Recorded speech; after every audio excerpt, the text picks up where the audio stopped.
This podcast is part of the Big Heads Media Podcast Network. Go to bigheadsmedia.com for more great podcasts. Come on. Not over yet. You are now tuned in to the Casual Colts Podcast. Everything about the Indianapolis Colts with William E. Ricks.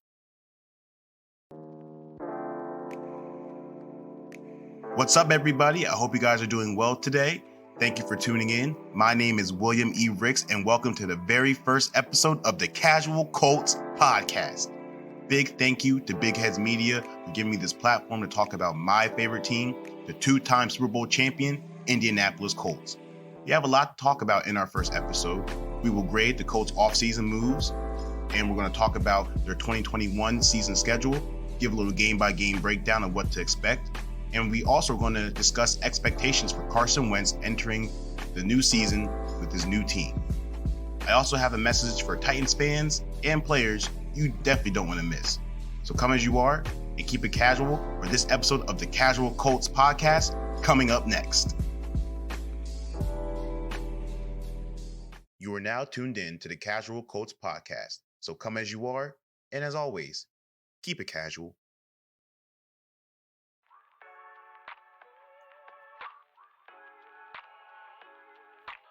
So the Colts' 2021 offseason was like many of their previous ones, low-key and under the radar. However, they did make some solid moves to fill a few holes on their roster, with two of them being at key offensive positions.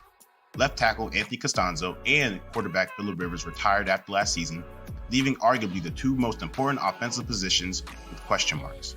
The Colts made sure to address these concerns while also keeping some familiar faces in Colts blue. Perhaps the biggest move of the offseason was when they traded for former Philadelphia quarterback Carson Wentz for a conditional second-round pick in 2022 and a 2021 third-round pick. Now that conditional second-round pick could be changed into a first, depending on his play time. I believe it's like 70. He has to pay at least 70%, and the Colts have to make the playoffs for them to have that pick converted from a second into a first. Now, moving on to some other important signings, they signed Eric Fisher, and Eric Fisher was a solid left tackle when he was with the Kansas City Chiefs, and this gives Indy a very solid replacement for Costanzo when Fisher returns to the field, as he is currently rehabbing from an Achilles injury he suffered in the AFC Championship game. Now, in terms of keeping familiar faces in Colts blue, the Colts re-signed T.Y. Hilton, which is a big grab, and I believe that this is going to help Carson Wentz become more acclimated to the Colts offense quicker because they have a veteran presence at receiver who is also speedy and can get down the field, and Wentz can use his big arm to drop the ball in the bucket whenever T.Y. Hill asks him to. So I like that move. They also re-signed T.J. Carey, which gives them another cornerback, and they re-signed Xavier Rhodes too, which I think was a big pickup because he had one of his better seasons of his career last season in Indy. So I think having Rhodes back and T.J. Carey back solidifies the secondary, at least for the most part. I still think one more corner could help bolster that position. And I think one of the biggest and most underrated signings of the entire offseason is that the Colts re-signed Marlon Mack. Marlon Mack had an Achilles injury and missed basically the entire season last year, but he still put up 1,000 yards when he was healthy in 2019. So I think having him in the backfield with Jonathan Taylor and Nyheim Hines gives the Colts a three-headed monster, essentially. That's what I believe. I think those are the key offseason moves. They did make some other low-key moves, but I think those are the ones that really deserve the most attention and the ones that got my attention, in my opinion. Moving on to the draft, Indy selected Kwity Paye, number 21 overall, which is quite the steal. The Michigan product has supreme athletic ability and can be a force for the Colts off the edge from day one. He is solid against the run and can build his pass rush repertoire throughout the season. And that should be easy because he has a positive influence in the Fords Buckner, which will help him get acclimated to the NFL quicker and easier. Here are the rest of the Colts' 2021 draft picks. In round 2, they selected Dayo Odeyingbo from Vanderbilt. In round 4, they selected tight end Kylan Granson from SMU. In round 5, they selected safety Sean Davis from Florida. In round 6, they selected QB Sam Ehlinger from Texas. And they had 2 picks in round 7. Their first one going to Mike Strachan from Charleston, who's a wide receiver. And their last pick went to guard Will Fries out of Penn State. Now that the significant parts of the offseason are over, it's time to grade the Colts on how they did. Some of their losses were out of their control, and they did a solid job replacing some of the holes on both sides of the ball. One of the big things that they managed to get younger, which helps keep the team core together for years to come. Not to mention, they work within their budget as they still have roughly over $20 million in cap space according to Spot Track. I'd give them a solid B+. They made some economic moves while still securing their quarterback of the future in Wentz. We so hope. The only reason why I didn't give Indy an A is because of their looming question mark at left tackle. Signing Fisher is a step in the right direction, but who knows how he'll perform after his Achilles injury. It also wouldn't have hurt if GM Chris Ballard performed one more of those splash moves. But making splashes isn't in Chris Ballard's DNA, which is fine, I guess. They also had a solid draft, establishing their defensive line for the future in Pei and Odengbo. Unfortunately, there weren't many fireworks to come from the Colts this offseason, per usual. Still, through economic spending on quality players, along with nabbing Wentz, the 2021 offseason was a success for Indy, and they have everything they need to be a true contender in the AFC. So coming up next on the Casual Colts podcast, we'll analyze Indy's 2021 schedule, diving into some of their bigger games, and maybe even predicting their regular season record. Stay tuned to the Casual Colts podcast. You don't want to miss it.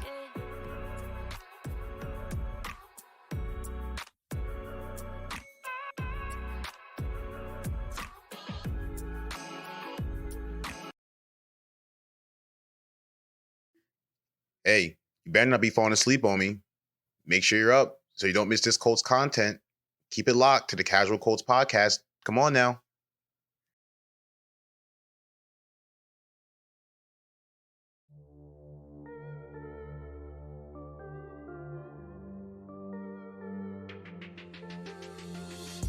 So all teams received their schedules back in May. I believe it was May 12th.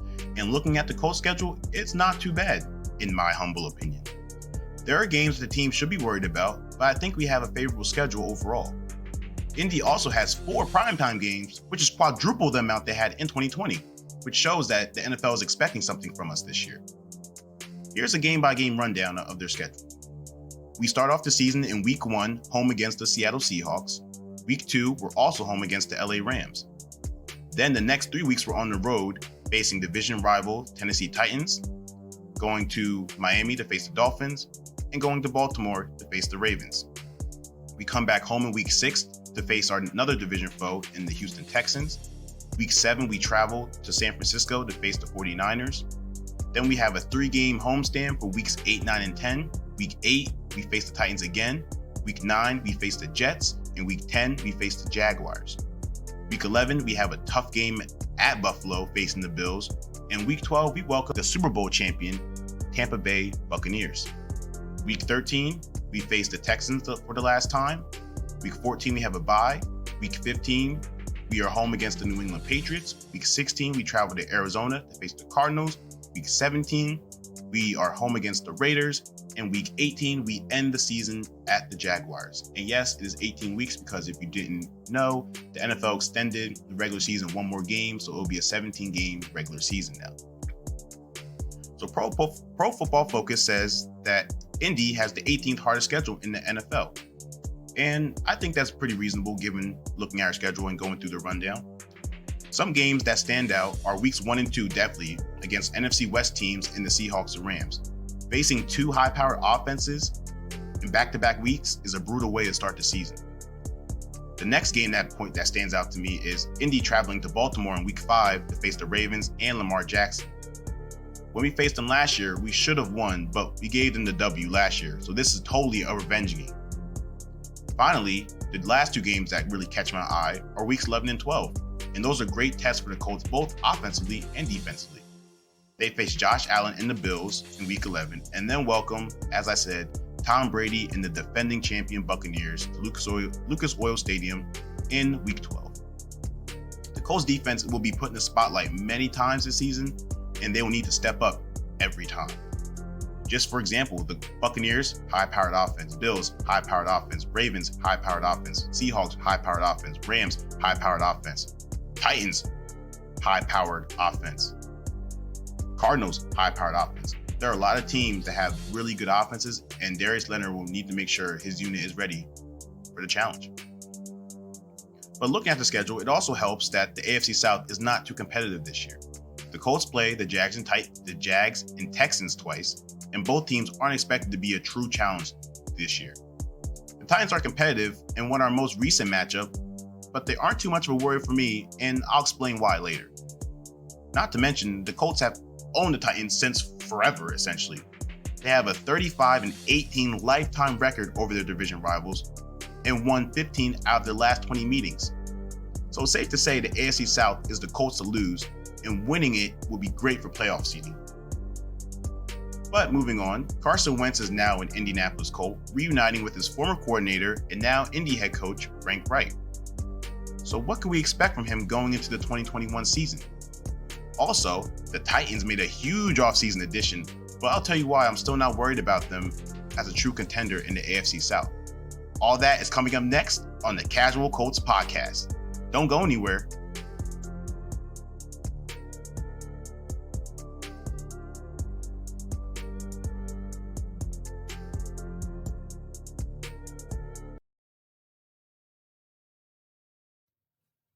Thanks for tuning in to the Casual Colts podcast. I hope you're enjoying this episode's content, and stay tuned because we got much more stuff to get into.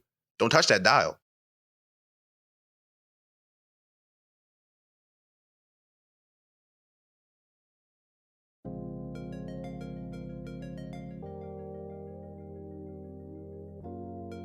The AFC South just got a little more interesting over the past couple of weeks.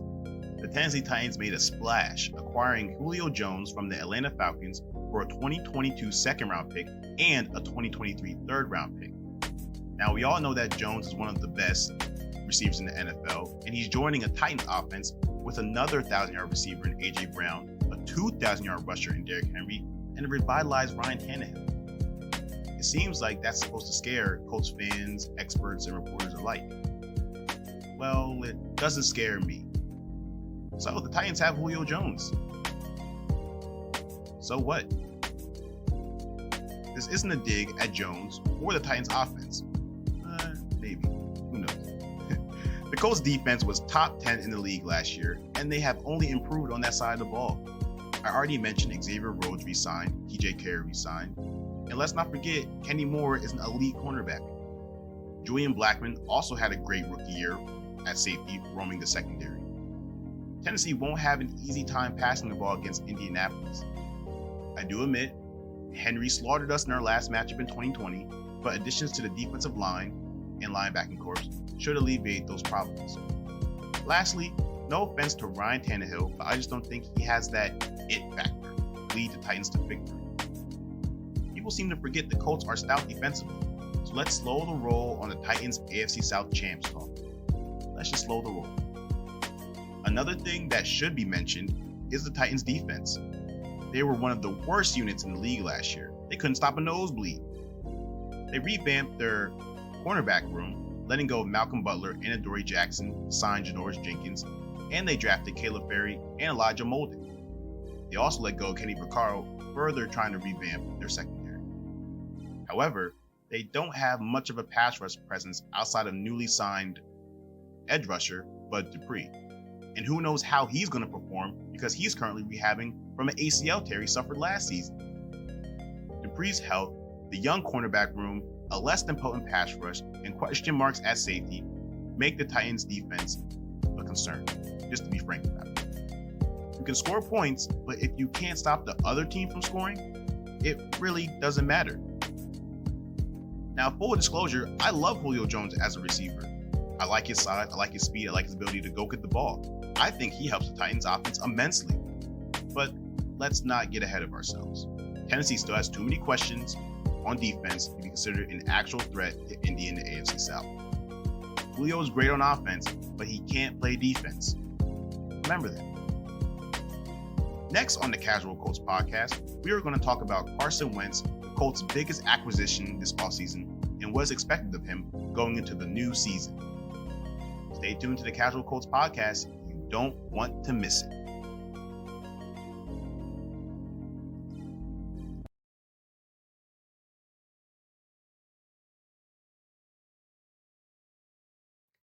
Don't go yet. There's still more Colts content coming your way, so keep it locked to the Casual Colts podcast.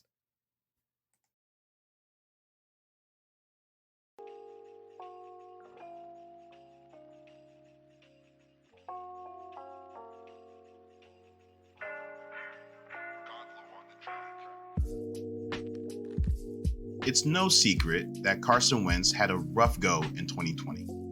He led the league in interceptions, tried to play hero ball in every play, and didn't seem engaged when he was on the field. That led to him getting benched for Jalen Hurts, the rumors of him leaving. Yeah, we all know the story by now. However, Frank Reich and the Colts traded for him, and he seems to be gelling well with his new teammates during OTAs. So after what was rock bottom in 2020, what are the expectations for Wentz his first year in Indy? Entering this year, the biggest thing for me is Reich helping Wentz mentally. The two are very close off the field, even finding a common bond in their religion. I believe that if anyone can help Wentz get back to his 2017 self mentally, it's Frank Reich. If he can do that, I believe everything else will fall in place. Because people forget that Wentz threw for over 4,000 yards with 27 touchdowns and 7 picks in 2020. Not to mention he did that with a banged up receiving core and willed that Eagles team into the postseason. In 2017 and 2018, he combined for over 6,000 passing yards, 54 touchdowns, and 14 picks. He is joining a coach team that has a bevy of weapons offensively. T.Y. Hilton provides a veteran presence along with his speed and deep ball skills. Zach Pascal has been a worthy slot option during his time at Indy and could be poised for a big year as the Colts' number 2 receiver. Michael Pittman Jr. had an impressive rookie year, but consistency is vital for him in 2021, especially since much more be desired of him going into year 2. Paris Campbell is a speed demon, don't get me wrong, but his injuries have kept him off the field. If he can stay healthy, his versatility could be a considerable advantage for Wentz and Indy's offense. Behind Wentz, he has a 3-headed monster in Marlon Mack, Jonathan Taylor, and Nyheim Hines. Taylor is more of the bruising back. Mack is a do-it-all guy who can run between the tackles, run outside, and catch out the backfield. And Hines' pass-catching ability makes him a significant threat through the air. The plethora of talent around Wentz should make him realize that he doesn't have to do it all himself, which was one of his issues last year. Wentz should have a hell of a year with the dominant O-line protecting him, talented receivers to throw to, and an impressive running back trio to hand the ball off whenever he needs. I think Wentz could have an MVP season, and he could even capture it if the Colts have a good season overall. I expect Wentz to lead the Colts to at least the second round of the playoffs. That's just me. So you heard it here. Carson Wentz, get us to the playoffs and get us to the divisional round, at least. That's my expectation. But what are your expectations for Carson Wentz in his first year in Indy? Could he possibly win some hardware at the end of the season? Comeback Player of the Year, MVP, Offensive Player of the Year? Will he fix the mistakes that killed him in 2020? Let us know by emailing us at casualcoltspodcast@gmail.com or hitting us up on Twitter at casualcoltspod. It's fair to say that Indy's entire season rests on Carson Wentz's shoulders. It's a lot of pressure, but with Reich in his corner, I think he's ready for it.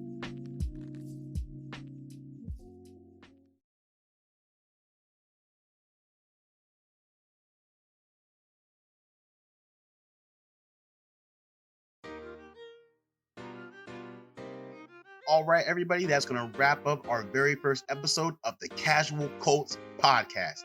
Big thank you to everybody who listened and tuned in for this episode. You can catch this one and future ones wherever you listen to podcasts at. So Apple Podcasts, Google Podcasts, Spotify, Transistor. There's probably a lot more that I'm missing, but anywhere you listen to your podcast, we are there. So make sure you tune in. Also, make sure you follow us on our social media accounts. We have a Twitter at Casual Colts Pod, a YouTube account at Casual Colts Podcast. And if you want to talk smack about the Colts or your favorite team, email us questions or topics, have any concerns, or you just want to message us just because you want to. Send us an email at casualcoltspodcast@gmail.com. We would love to hear from all of you. Once again, thank you so much for listening. Have a great week. Stay safe. And as always, go Colts.